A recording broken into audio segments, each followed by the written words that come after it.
Rise up!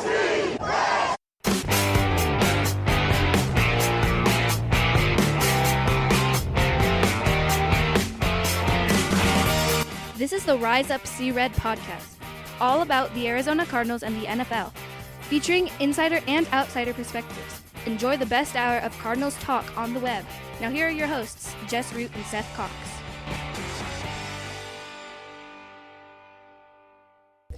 Hello, Arizona Cardinals fans, and welcome to the latest edition of the Rise Up See Red podcast. I'm your host, Jess Root from CardsWire.com, the Arizona Cardinals site from the USA Today NFL Wire.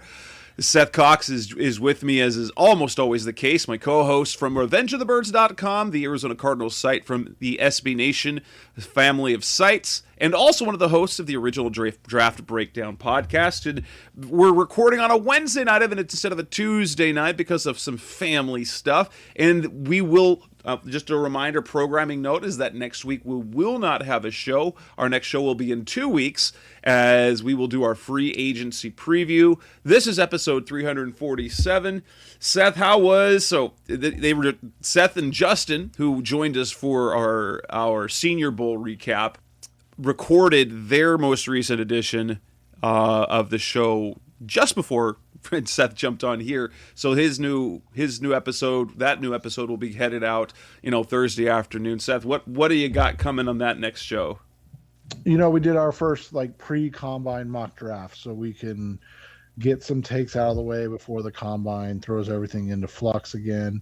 Obviously, you do a post-combine mock, you do a which is kind of technically the pre-free agency mock, and then you come back and you do a post-free agency mock, and then you kind of do your last one. So, but we talked about, what, not just what we're hearing, but what our thoughts are on some of the guys. Justin ended up getting to make the pick for the Cardinals, and he had us taking big Jordan Davis, and he really debated between Jordan Davis and Zion Johnson because the other guys that we really liked were all gone. So, and that's a tough one. I mean, you and I will talk about it as we get there. That's one of those situations where you can make a strong case for either of those guys, right? Jordan Davis, put him in the middle as a true nose tackle, and your run defense should immediately improve. And then obviously Zion Johnson, you slot him in at right guard to start this year. He's a guy that, at the Senior Bowl was maybe the most dominant offensive lineman at the Senior Bowl. And so you have those choices, and that's one of the things you get to do that's kind of fun. You give yourself those choices, and how would you do it as the guy? And then, 4 or 5 years from now, we figure out, oh, that was the wrong choice. But for now, that's what we did tonight, and discussed some of the guys and picks and decisions we made. So they also discussed, was this your free show or your bonus show? It's a bonus show, but we're going to open it up to everybody because we did drop our first mock draft. We didn't give away everything, so you gotta subscribe to get the full mock draft. But we talked about some of the interesting things, for instance, I don't know if you saw Daniel Jeremiah's newest mock draft, but they had Trevor Penning going 6th overall. Holy cow! And Justin and I had him going 26th overall to the Tennessee Titans, and it's man, I'd feel way more comfortable taking Trevor Penning at 26 than I would at 6. It's interesting to see because Daniel Jeremiah is interesting because he's not exactly an insider. He does have this scouting background, but he hears chatter, and so and his stuff changes because right now he still doesn't have all the chatter, but he doesn't have the combine numbers. He hasn't had contact with some of the teams are saying, but it is. Those guys I like to look at those mock drafts back when Mike Mayock was not pre-GM of the Raiders. We'll see what happens with him in moving forward, but his mock drafts he always felt carried a little bit more weight because it seemed like there was some insider stuff that was unsaid. Right, exactly, and that's what makes it fun, right? Yeah, totally.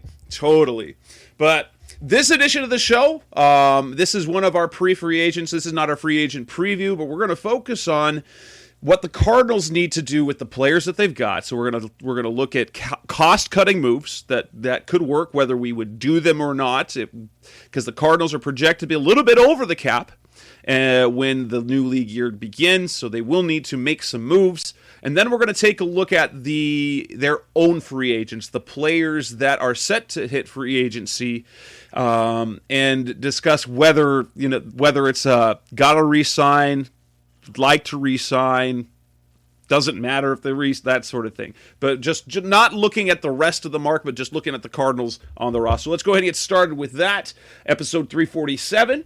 And what we've got now is the Cardinals are expected to be about $800,000 over the cap based on some of the most recent numbers by over the cap.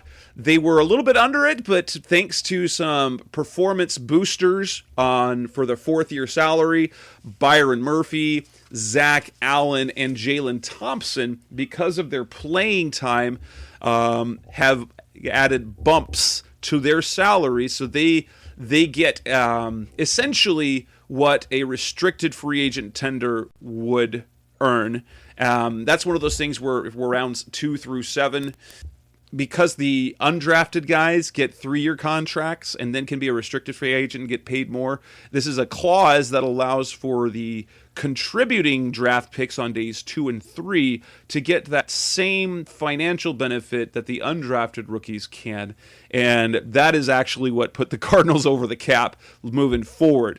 So the Cardinals have, as we know, which is really unfortunate with the situation. We've talked about the needs the Cardinals had in our previous show, the positional needs. They have a lot of needs, but they have almost no money against the cap, so they're going to have to do stuff. So what we're going to go down is some of the high-end cost-cutting moves they can do. I'll bring them up. We'll discuss whether it's viable and whether they should do that move. So let's start off. The one that would save them the absolute most money would be cutting DJ Humphries. It would save them $15 million against the cap. It'd leave a little more than $4 million in dead money, but it would also be cutting their left tackle and one of their captains.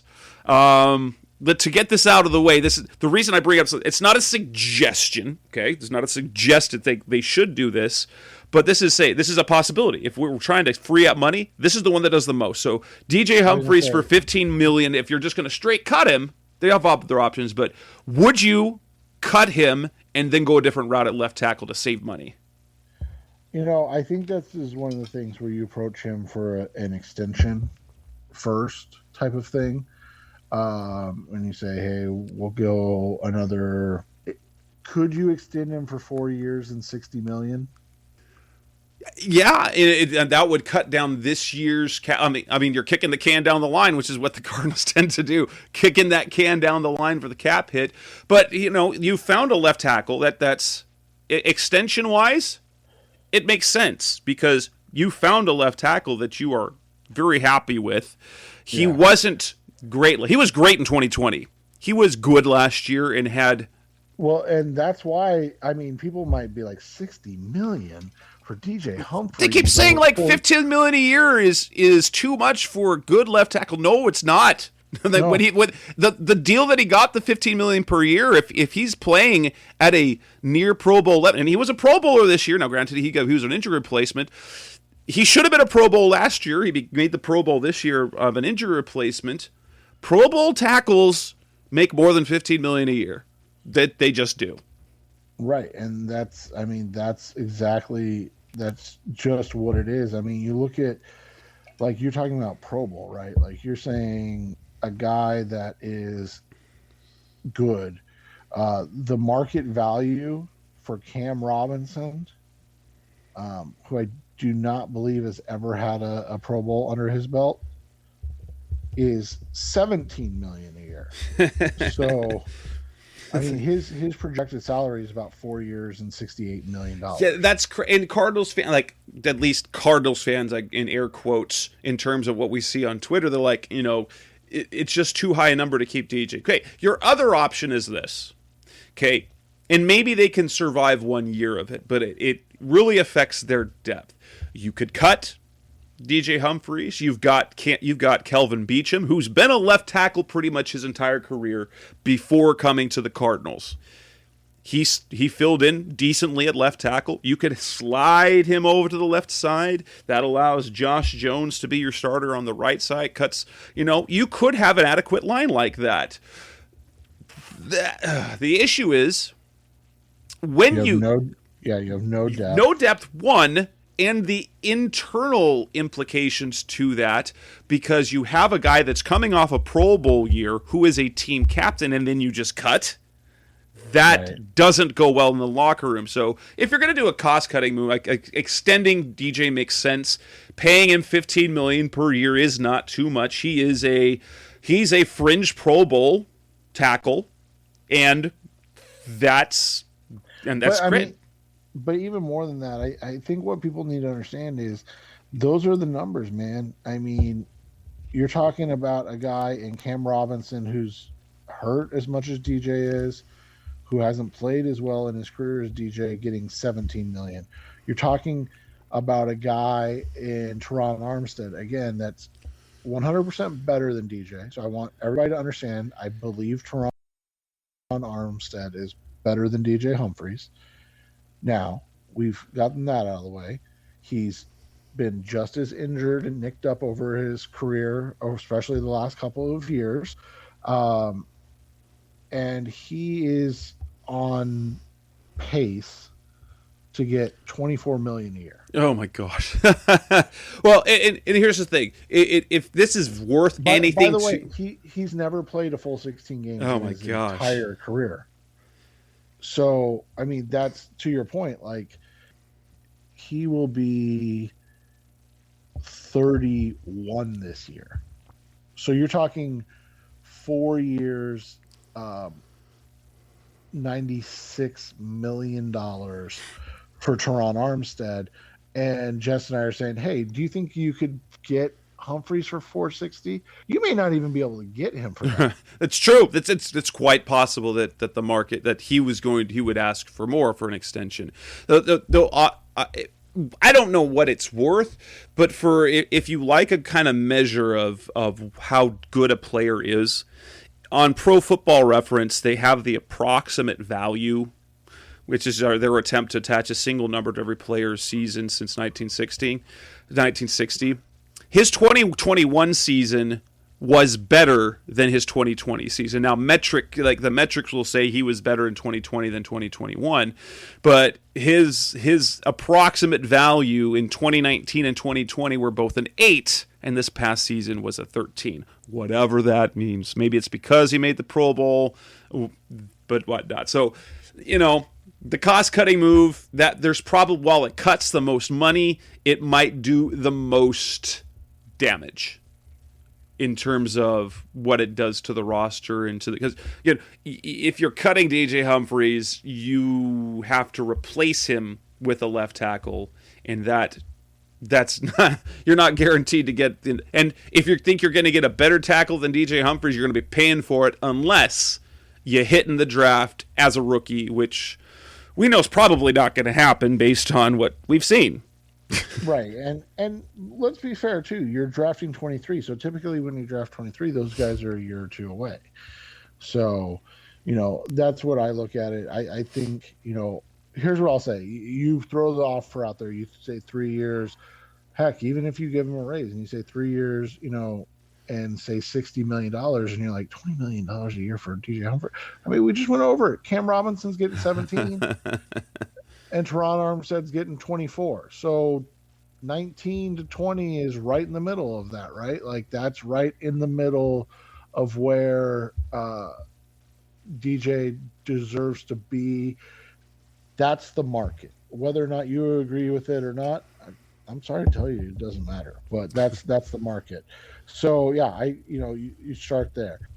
So like you said, do you cut DJ Humphries? I say you offer him an extension. If that doesn't work, that's where you come up and you say, okay, like, what is it going to take? What do we need to do? Or we're going to cut you. And He Oof. may be willing to call their bluff, right? He may be the guy that's willing to say, "Hey, prove it." Where are you going to go find somebody as good as me for that kind of money? And the truth of the matter is, you're not. I mean, Oh, you're just flat out you're not you're, going you're going to get a journeyman. You're going to get a fill-in Kelvin Beachum who could play all right. for right for a year may give you similar. But now again, remember this, and just said this. Let's say best case scenario, they're at $0, which right now they're, we believe, in the hole a little bit, but they're at $0. You cut DJ Humphreys, you're at 15 million, and you need a left tackle. Yes, absolutely. So you move on to the next guy, and it's still on the offensive line. It's Justin Pugh, who interestingly has been a pretty solid lineman for the last 4 seasons for the Cardinals. The 1 year at right guard was a little bit messy, and then he got hurt. But he took a pay cut last year, and his contract basically is forcing you to make a decision. He's got a $1 million roster bonus due in March, and his cap hit is going to be a little less than 12 million, 11.8 million. Cutting him saves 9.8 million, nearly 10 million, then there'll be 2 billion dead money. But again, he's one of your better linemen that fills a hole at left guard. Especially if you end up cutting him, then you've got 2 question marks both at left guard and right guard. What do you do there? Now, I think this is a possibility. I think if of between DJ and Justin Pugh, I think Pugh is the most likely cut candidate. When he took that pay cut last year and added that $1 million roster bonus for this year, it felt like that's what was going to happen. Now, let's be clear. He is under contract, and the Cardinals probably like him, despite, unfortunately, John Gambadoro came out and said he's going to be a free agent. Well, if he's going to be a free agent, it's because he's going to get cut. They would like him back. Maybe they try and renegotiate, like do kind of the cut and then re-sign. You probably, I don't know, maybe, well, at least how cap structures work, you probably could go out and get a better guard at less money against the cap this year, but it wouldn't be moving forward. Yeah, and so that's what you got to look at is okay, so you cut Justin Pugh, let's add DJ back. So instead of being at almost 25 million, we're at just under 10 million in cap savings. Yeah. So you're at 9.8-ish. All right, so where are you getting a guard, and are you comfortable going the J.R. Sweezy route for 4.5 million, 5 million? Because that's the thing is like, okay, you want to bring in a guard, or are you going to go get Brandon Scherf? By the way, Brandon Scherf's going to be 31 this year, and is going to command 13 million a year. Are you going to go get I'm trying to look who else is available. Like, again, when it's much easier to cut somebody if you say, hey, we've got, and they do have Justin Murray, but like, hey, we got a young Justin Murray who we really like waiting in the wings. Let's go grab him. Maybe you can get like a Lincoln Tomlinson from the 49ers at 5.5 million, maybe.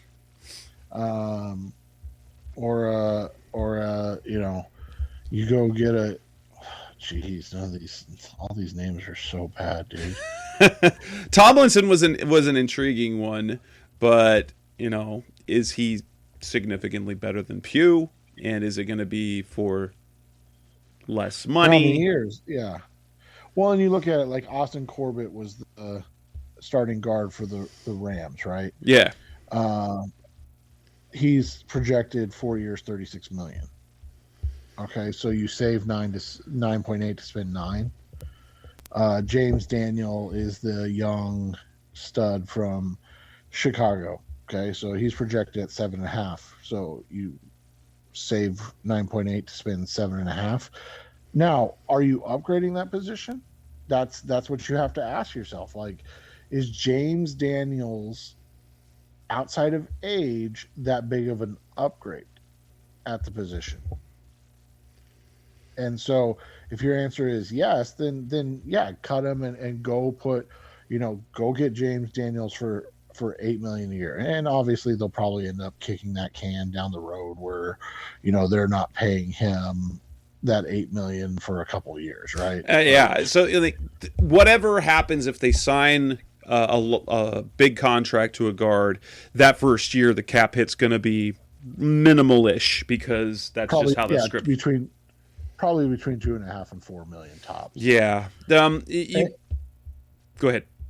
No, I was going to say, and that's the thing is like, so we're walking through the market range, right? So we've talked about, Austin Corbett and James Daniel are your Justin Pugh range of guys, right?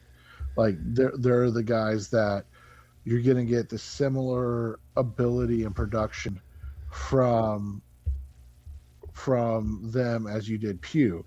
If you want to get a superior player, like a high-end guard, it's 13 million, and you're talking about a guy like Connor Williams. So like those are those are the numbers like you have to understand. So are you going to cut Pugh to go sign an Alex Kappa from the Buccaneers for 11 million a year? Like, can you afford to do that? Because now you're actually spending more money to replace a player. So that's the question you got to ask. I think if you're able to restructure these guys, that's got to be your first priority over cutting them, because it's not just the cutting to save cap space. And how do you replace them? Yes. The next guy is a no-brainer. It's very disappointing to me. I thought he was a perfect fit for the team at the perfect position. Devon Kennard wasn't cut last year because his numbers were fully guaranteed. His cap hit is more than $9 million in 2022, but he's, number 3, number 4 at outside linebacker on the depth chart, and cutting him will save nearly $5 million in cap space. However, because of how they structured the signing bonus and then some restructuring to make room for, other contracts, it will create $4.2 million in dead money. That said, if they choose to post June 1st cut him or designate him as such, then it would increase the savings to $7 million with $2.1 million dead money for each of the next 2 seasons. But I think I think Kennard is a lock to be cut. As much as they like him, the player and the person, the role that he plays just doesn't warrant the amount of money they're paying him. And that is, for me, is a disappointment, because I thought he would have been the perfect from the other side of Chandler Jones, based on what we saw in his production when he was playing kind of that 4-3 outside backer position instead. Yeah, and I would agree. He's going to be cut. You don't want to say he's got to go, but he's got to go. This one's tricky. Jordan Phillips, big disappointment, not because of his play, but because of his injury. And the one that kind of signals is the fact that it looked like he was healthy for the playoff game and then was a healthy scratch. The issue is they restructured his deal. They restructured his deal for Zach Ertz trade to make his Ertz cap contract fit. And so Phillips' cap hit's going to be more than $13 million, but there's $9 million of dead money. Yeah, you're only saving $4 million. $4 million. It's crazy. But super baffling, right? Post June 1st designation, it would free up $10 million, and then there would be about $3 million in dead money this year, and basically the rest of the dead money would be spread out over the next 3 seasons, because they have those void years. And so the post June 1st is probably the route. I have heard from people who have heard that Phillips will be cut, and based on what I've heard from people who've heard, that it will be a post June 1st move, which then creates another need on the defensive line, of course. Yep. And so then from there you look at it. All right, so you saved, you know, with the post June 1 designations for Kennard and Phillips, you saved a little bit more, but still not a ton. So that takes you to the next guy. And this feels like it should be a lock, but I want to get your opinion on Jordan Hicks. He's a tough one for me. Now, that makes sense money wise. And what they've invested it in the draft, like it, all of it makes sense. But he's still their best linebacker. He is, and a team captain. What happened last offseason was really rough, and then we started the year playing really well, and he had a good year. It'll save the team $6.5 million in cap space. He'll have $3 million in dead money, basically wrapping up that contract because this is the last year of his deal. Here's my take on this: you draft A.S. Simmons and Zaven Collins. As long as Jordan Hicks is on this roster, he's going to be playing ahead of Collins because, dadgummit, Hicks is going to make it happen because he's going to know the defense better. He's going to know the calls, and he's got the trust of his linebackers coach and Billy Davis, who's coached him for years, and also his defensive coordinator in Vance Joseph. He's got an in with the coach. Like, Cliff Kingsbury really smooth things out with Hicks during the season when a tough situation from the offseason. It feels like if they are intent on Zaven Collins being a major player or having a big role in 2022, you can't have Jordan Hicks on the roster. It's just, to me, that's what it comes down to. You either change the scheme to play a 4-3 so that all three linebackers can be on the field, or you cut Hicks, because that's the only way you can do it. Yeah, and so that makes it tough. So let's just say for S&Gs during this little experiment that they make these moves. The ones that hit right up front, right? Hump, Pugh, and Hicks, that's right around 35 million, call it. Or sorry, 32 million. Sorry, 32 million. You gotta then June 1 cut Phillips and Kennard to get the savings out of it that you possibly can, right? Yeah. And you're still at about 50 million. And but some of that you have to carry for a while. That's the issue. Right. And so that's the thing. It's like you're in a weird spot where it's not even really doing that much for you. So I think the better way to go about it is you got to renegotiate Humphreys. Because that's the thing, too, is like when you look at the cuts, if you cut your left tackle and your left guard, you have to pay money for one of them. I'm not going to say you have to pay money for both, but you have to pay money and get somebody, right? Right. There. I mean, it's not like you at least can count on Beachum at left tackle, but there ain't no one who's ready to slide in and play at least at the same level as Pugh on the roster at left guard. Right. So you've got, you've got to replace all of those guys.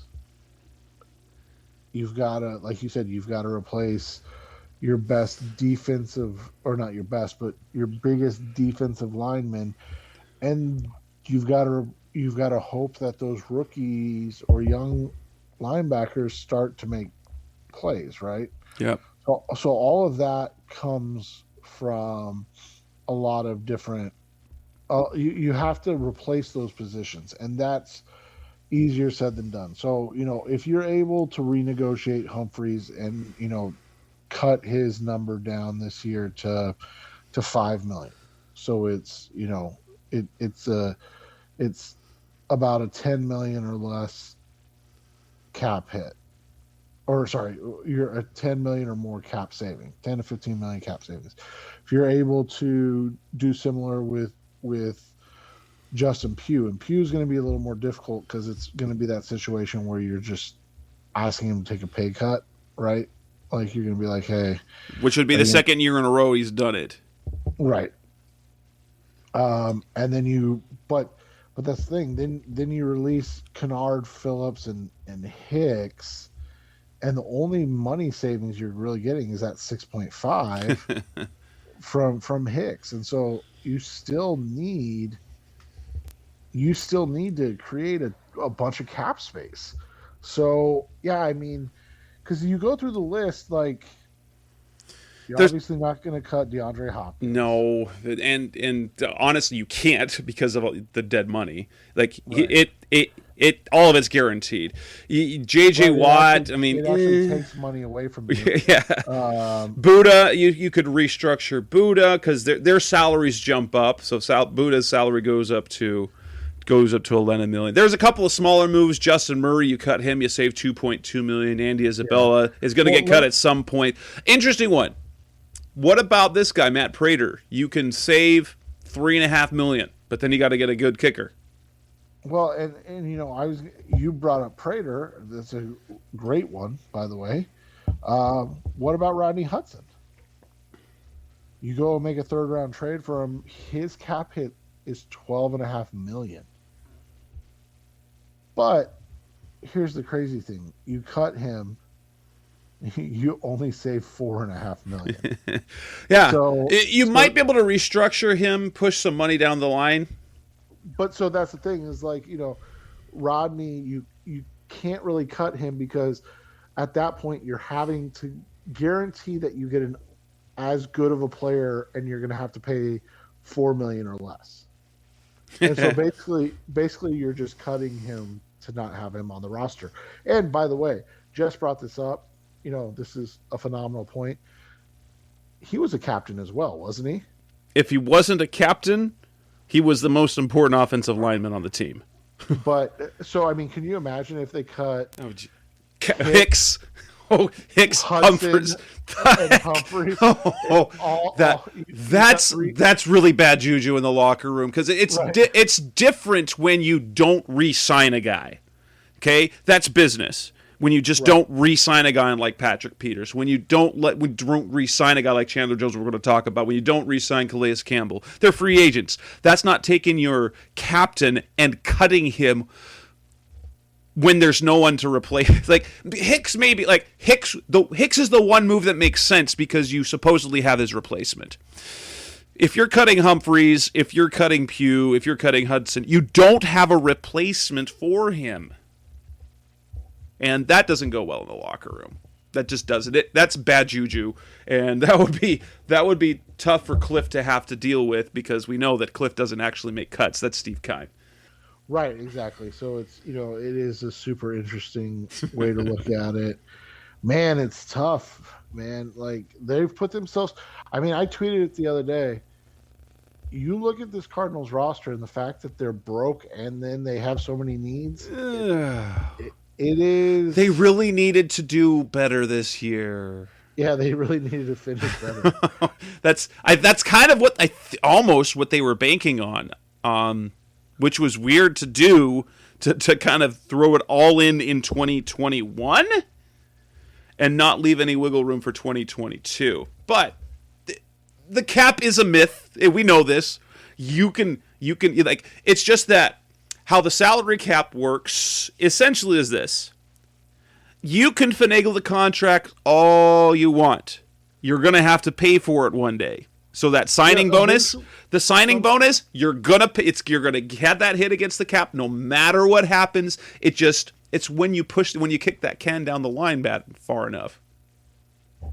Right, exactly. So, overall I don't see any of these outside of the obvious ones that we talked about, I don't see any of them going. You can't cut Rodney. You can't.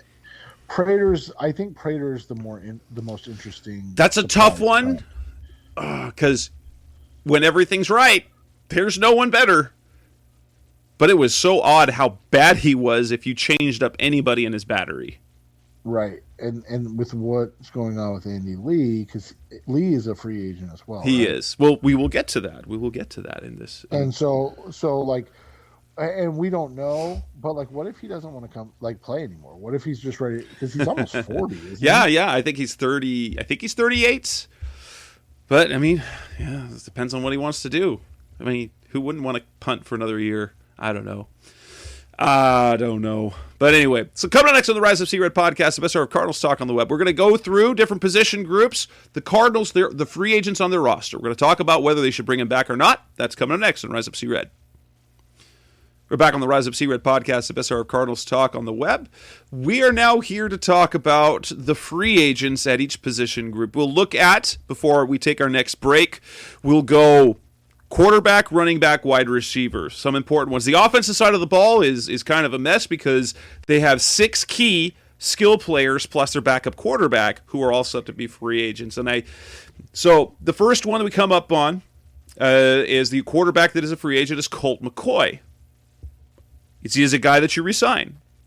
What did he make last year? He made a league minimum. He had his cap hit was small because he had a league minimum with a certain thing. It was one of those veteran minimum contracts. So his cap hit was about little under, I think, 900,000, and he made a little more than $1 million.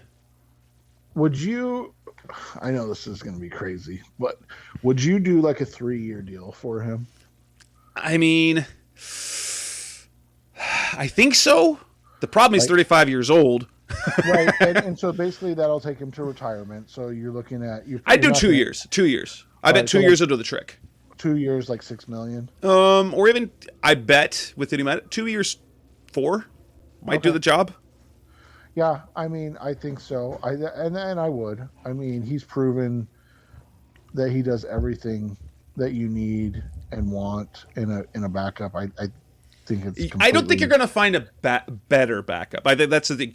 There were equals to him, and we saw the high end Colt McCoy when he filled in for Kyler Murray in 2 or 3 games. He was hey, you think he could be a starter? But we know he can't sustain that as a 35-year-old, journeyman quarterback throughout the NFL. But in terms of backup quarterbacks, it's going to be really hard to find someone better in terms of preparation, smarts, ability to make plays when he needs to, and also the value in the locker room with a guy like Kyler Murray. But we've also seen Colt McCoy down, because remember, when the Cardinals, Hassan Reddick's 5-sack game? Yeah, that was Daniel Jones and Colt McCoy. Right. That was a disaster game for the Giants that game. So, but yes, Steve Keim said Colt McCoy is a priority. I don't think at this point in his career he's going to command a whole lot of money because he's old. But right. But yeah, but he is a priority. But at the same time, there are other, like if you could get a guy like him. I'm not saying Blaine Gabbert. No, I think he's making more money in Tampa than he would make here. There are quarterbacks out there you could bring in that do the same thing. I think the value that Colt McCoy also brings is because he already comes in with an attaché of respect from Kyler Murray because of who Colt McCoy is in terms of, a guy that Kyler watched growing up. He was a stud in Texas football. I think that's a fair assessment.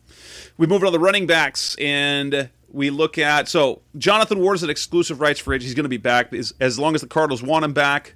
He's going to be back because if they extend a tender, he can't sign anywhere else. The only reason would be he'd go elsewhere is if the Cardinals decide not to re-sign him, which I don't know why they wouldn't, because they like him. He plays special teams. They like his size. They like the potential. But the big names here, James Conner and Chase Edmonds, are both free agents. If you had your choice, would you sign both? Neither? And if you had to pick one, who would it be? Oh man, Connor, I think is where you have to go with that. I agree. Cliff wants both back, and it'll depend on how much money they're willing to commit to the running back position for at least 1 year. But if you end up signing both, I don't think either one of them will accept only a 1-year deal. They will get a multi-year deal somewhere. Would you do 321 for Connor? I would, and that's because you see, and I think I said this on another show that we did, and I think that Edmonds is you can find Edmonds a guy that can do the things that Edmonds does more easily because of his size. You can find Chase Edmonds in other guys. Connor, you get kind of the full package with a big body, which adds to that. And ideally, I'm not saying he's as good as Chase Edmonds, but I think with a guy like Benjamin on the roster, there's the potential that he could do Chase Edmonds-like things. Maybe. But you've got a guy on the roster that potentially could do that. Yeah, and I would agree with that. And then we look at this. This is the other kind of the very difficult one. We're going to look at wide receiver. And they've got Antoine Wesley. He's an exclusive rights. He'll be back. And just as long as we're not counting on him to be the wide receiver 2, I don't mind him on the roster. I really like what he added. But AJ Green, Christian Kirk. Are you signing one, both, or neither? Probably neither. I feel like Kirk is the first guy they're reasonably ready to replace. So, given that, I wouldn't bring him back. Green, let's look, market value $7 million. Ugh. I mean, would you give him a 2-year, $15 million deal? I wouldn't. That's a hard one. He produced Cliff Kingsbury sounded like a guy who would like to have him back because he felt like he underutilized him.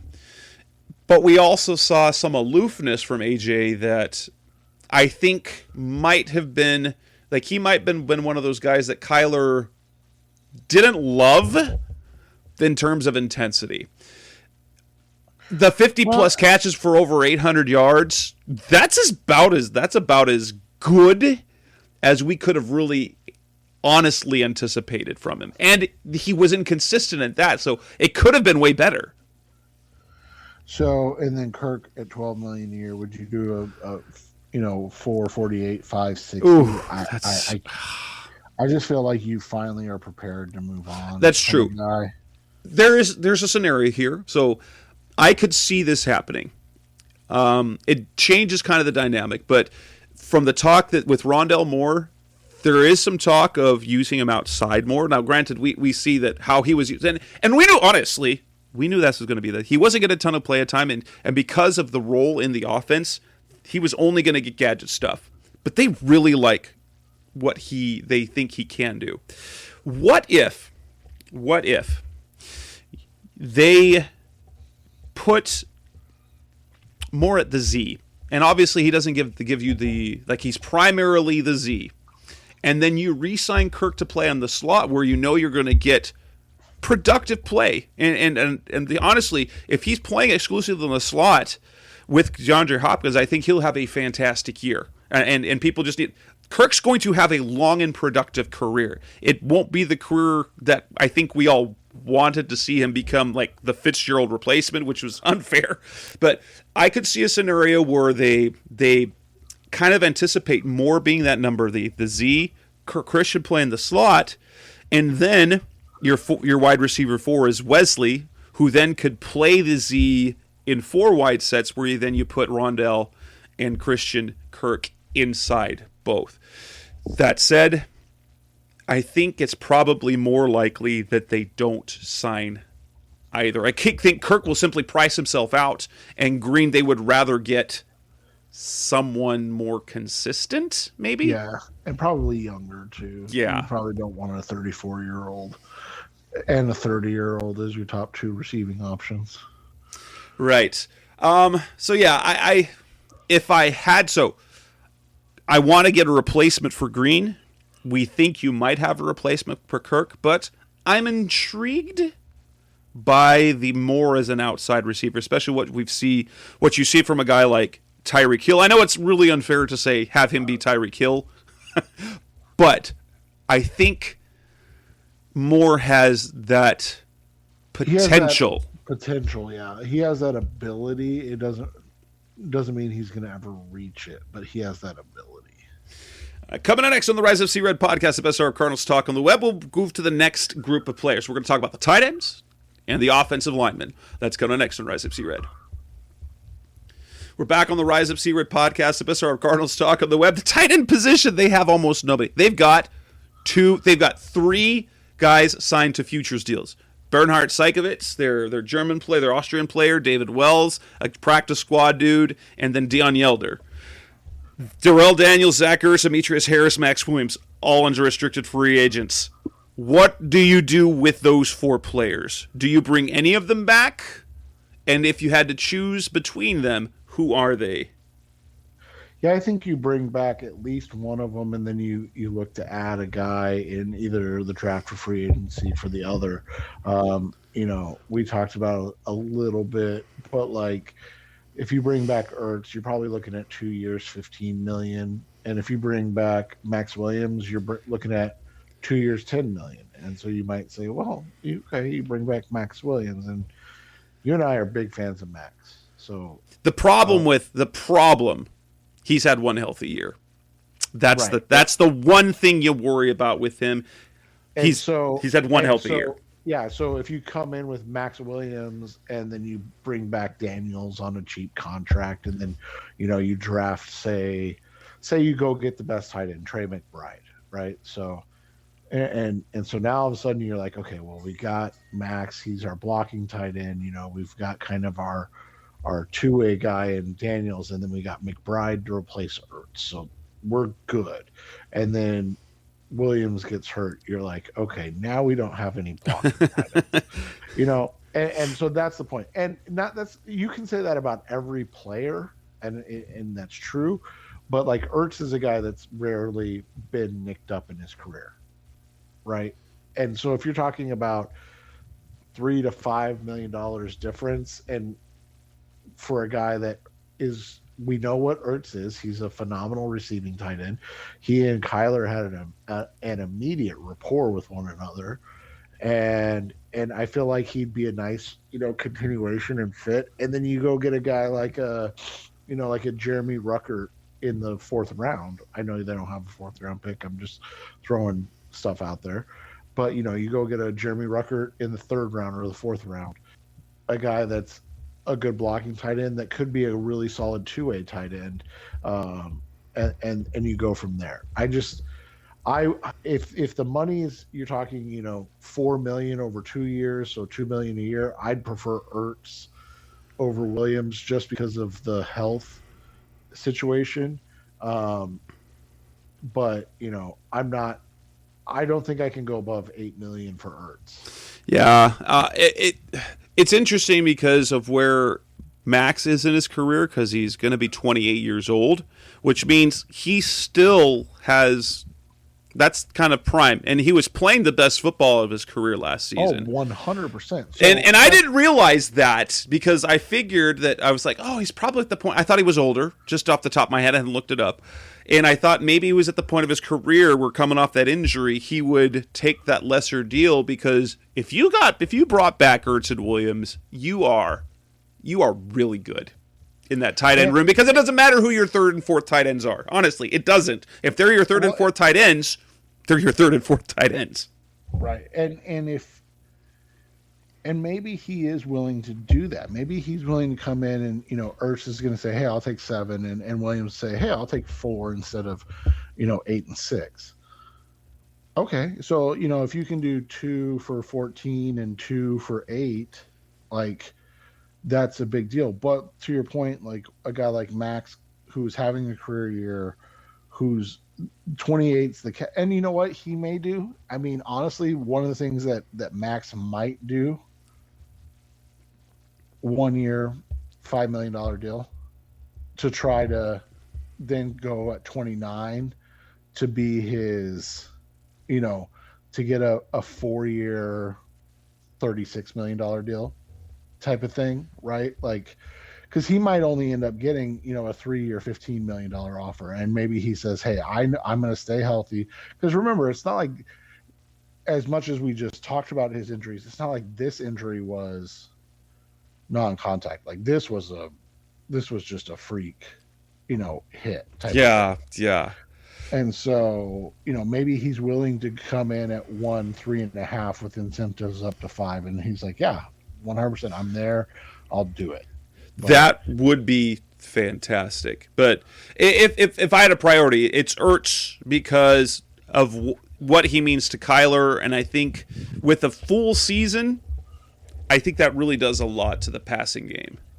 I agree, and that's the thing is if you have Hopkins, Moore, Ertz, and whoever else, I think you're in a good spot. Yes. The offensive line is interesting. One offensive lineman is a free agent. It's only Max Garcia. Do you re-sign him? He's come back. He's had 1 year deals each of the last 3 years. He had a 1 year deal, 1 year deal, 1 year deal. I don't know if he's gotten paid any more than the league or much more than the league minimum in his career. Yeah, he was just under 1 point or just over 1.1 last year. I'm assuming you offer him the same thing. As a Pro Bowl alternate, Max Garcia, do you think he gets a sweeter deal, a multi-year offer from somewhere that's 2 years, 10 million-ish, 10 million, or 2 years, 7 million, 8 years, kind of like that Justin Murray contract that they gave Murray a couple of years ago? And if he does, yeah, go get it, man. Like, go get it. I'd like to bring him back because not for much. So that's the thing. It's like if he can get more money somewhere else, great. But I don't want to count on him to be a starter because he's a low end starter, or maybe he's better than we think because the league certainly thought he was better, right? Yeah. But the thing is, I'm kind of with you. If you can get him for 2.5, or and then obviously anything 1 year to the equivalent of that, you do it. If he wants to go get a 3.9, good luck, man. Like he's gonna be 31 this year. He's been a kind of a journeyman. He's made good money in his career. He's made over $6 million in his career, so he's had a nice career. Or sorry, he's made over $8 million in his career. He's had a nice career for a 4th round pick. Go if you can get one contract that's equal to your entire career earnings, go get it. Jess and I would never begrudge it. No, never. I would just not offer it if I'm the Cardinals. I don't see the value there. Coming next on the Rise Up Sea Red podcast, the best of Cardinals talk on the web. Let's move on. Talk about the defensive front seven. We'll look at the defensive line, the edge defenders, and the inside linebackers. That's coming up next on Rise Up Sea Red. We're back on the Rise Up Sea Red podcast, the best of Cardinals talk on the web. On the defensive line, there really aren't any names of note. You've got Jack Crawford, who was on injured reserve all year, a decade-plus veteran in the league. Michael Dogbe, who's a restricted free agent, and Corey Peters. Jack Crawford, whatever, we didn't know, but so since Dogbe is a restricted free agent, first off, he turned into a decent rotational player. Do you bother with a tender offer, even if it's just the first right of refusal? Well, I guess it would be the lowest one, which would, since he was a 7th round pick, would means they get a 7th rounder compensation. Do you bother with that? Because do you want to commit to a guy like Dogbe at $2.5 million? Yeah, no, I don't want, especially right now, I don't want him at $2.5 million.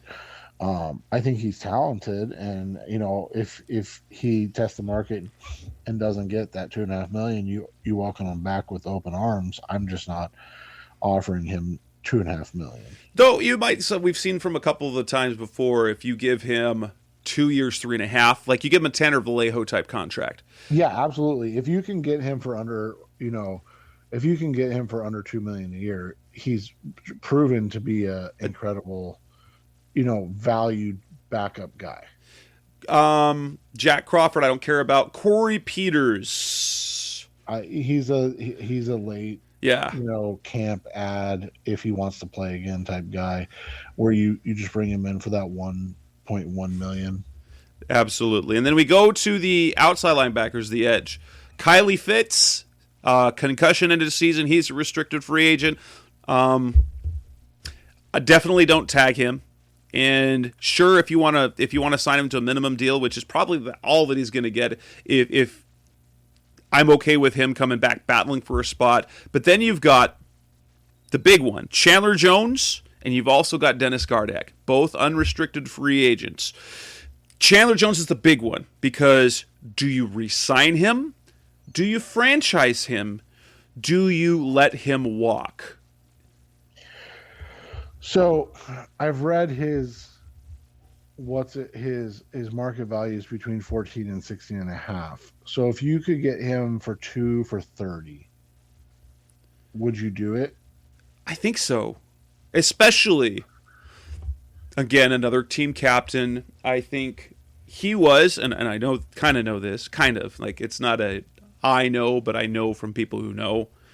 Chandler was one of the driving forces for J.J. Watt coming to the team. And I think if they were to let him go, we know that Chandler wasn't thrilled with how the front office handled things. That might affect things in the locker room a little bit, depending on how things play out. Now, I think they're going to let him walk, but as long as they have a plan for that position... Yeah, they don't have one of those right now. They don't. So then you have to go out and make sure that you either get a Marcus Golden equivalent type of production and draft someone to have in the draft. But I would almost franchise him because of where the situation is with the team. Because JJ's got one more year, and you kind of keep those guys. You go with the young guys behind them in Collins and Simmons, but you keep the veterans, so you've got Chandler and Marcus and JJ up front to kind of try and keep that group together as much as you can without overhauling it completely. That said, he's not the same pass rusher he was, but he's still pretty good. The problem is his low games, is where he's just not. He still led the team in QB hits. He still led the team in pressures. He didn't lead in sacks. So he was still overall their most consistent pass rusher. And we have to look at the fact that he dealt with COVID in the middle of the year as well. So that was probably part of the issue of the production in the middle of the year. Yeah, and if you don't get him, I mean, some of the names that you have out there, like a Randy Gregory, Charles Harris. I mean, I don't think Hassan Reddick's coming back here. Interesting one would be an interesting 2-year deal, I think, would be if you have, because but it wasn't good enough down the stretch when they had Hassan and Marcus. I'm sure the defense wasn't good enough in 2020 when they had Hassan and Marcus playing the outside linebacker positions. Right. And so, like I said, if you could get a Charles Harris for and because he's 27, finally coming off a productive year, and you were to say give him a 325 type of deal, I think you might do that. Or, because Gregory's going to probably get 13 plus, whereas Harris is going to get 8 plus. It's just, I mean, this type of talent doesn't hit the market very often, right? No, that's what's good. Pass rushers rarely, your premier pass rushers, don't hit the market. They get franchised, they get extended. It just feels like the Cardinals are going to let Chandler go. Gardeck is an interesting one because they used the higher restricted tag. Do you want to bring him back to count on him to play more when he was really a specialty player in that package? Because size-wise, you can't count on him to be more than that. Yeah. But is he going to, you cut Kennard if you bring in a top, whether it's Chandler again or you bring in another pass rusher, you still need that third guy. And a third guy making $4-5 million isn't unheard of. The problem is Gardeck's pass rushing production was crazy flash in the pan in 2020, and then in 2021. But he was coming off a torn ACL, so that's a really tricky one for me. If you had anything in the system, it makes it much easier. But you literally don't have anything. unless they saw enough from Dimakaji to be that guy, which to be a similar guy, which I don't know if they did. To Marcus Golden, yeah, and so like, I mean, we'll float names next week or in a couple weeks, but like, I mean, the names out there, we talked a little bit about it. I mean, the biggest name you could probably afford is like a Jadeveon Clowney, he's not a bad guy to have, but that durability. Yeah. Okay, let's look at the inside linebackers. They have one free agent. Now, they might create another one with Jordan Hicks, but Zeke Turner is their only free agent in the group. Stud special teamer to start things off. But two of his 4 seasons have been nicked up with injury. He missed a lot of last season. I know what the thing that makes Turner nice as a former defensive back, he was one of those Washington defensive backs the Cardinals have acquired, is that he is kind of the Simmons backup. He allows Vance Joseph to kind of do the same things with Turner as they do with Simmons in terms of moving around. That said, he's going to be a back of the room linebacker. So unless he's still a core special teamer, you're not paying him more than $2 to $3 million, are you? No. I'd say I based on what we've seen, because in terms of his production on special teams, you can still get that from other guys, because there are a ton of really high upside special teams players throughout the league and every year through the draft, or not through the draft. Right, exactly. That's where you got to look at this point and see how you're going to be able to, address that if it does come down to the fact that you can't afford to re-sign him. Coming up next on the Rise of C-Red podcast, the best hour of Cardinals talk. And the last segment we're going to talk about the defensive backs, so cornerbacks and safeties, and then the specialists. That's coming next on Rise of C-Red. Back on the Rise of C-Red podcast, the best hour of Cardinals talk on the web, and what we've got right now. Cornerbacks. There are 2 free agents of note. One is Robert Alford, who had a pectoral, whether it was another pec tear at the end of the year, but who knew how essential Alford would end up being and how solid a player. He very quietly had a very good year, although it wasn't flashy. And then you've got Antonio Hamilton. The problem with Alford is that durability, but if he's willing to come back again, it doesn't have to be the minimum, but if you're looking at anywhere from the minimum to about $3 million, I'd sign him in a heartbeat. Yeah, and you look at what he got last year. He got sub $1 million. So if he comes back and he's like 2 years, $5 million, I think that's an easy go. Yeah, right? And especially because then he can. You don't want him, like, if you can get him on a minimum deal again, that'd be fantastic, because he's that way you don't, if he can be a starter, but you don't have to count on him to be a starter, because you've got Byron Murphy, you've got Marco Wilson. You do need, and what we said on the last show that we did, you need 2 more corners that you can count on that you feel can play. If Alford is one of those 2, I like it. Right, exactly.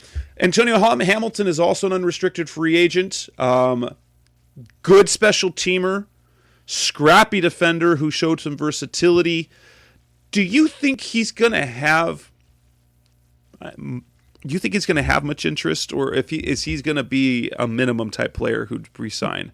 Yeah, minimum camp body type guy that if somebody gets injured, you're very comfortable with him. But I mean, he just hasn't been able to hold up in the NFL game, and it's something that we've talked about and wondered about when they brought him on. We never were worried about his ability in coverage, and that's been something that we've seen is true. we just haven't seen him be able to stay healthy. And then in the safeties, there's two special teams guys, Chris Banjo, Charles Washington. I think Banjo is a guy, and the interesting thing is James Wiggins, who's still on the roster, Deontay Thompson still on the roster. DT really hasn't done anything significant, but hasn't been bad either. Are we at the point where Banjo and Washington you let go? I know Washington's injury hurt special teams because he's their number one gunner. But do you want to count on either one of those guys at this point? I think Banjo's, what is he going to be, a 32? Banjo. Yeah. So he is... Yeah, he's 32 in a couple of days. Yeah, he'll actually... Yeah, so he's entering his league 32 year.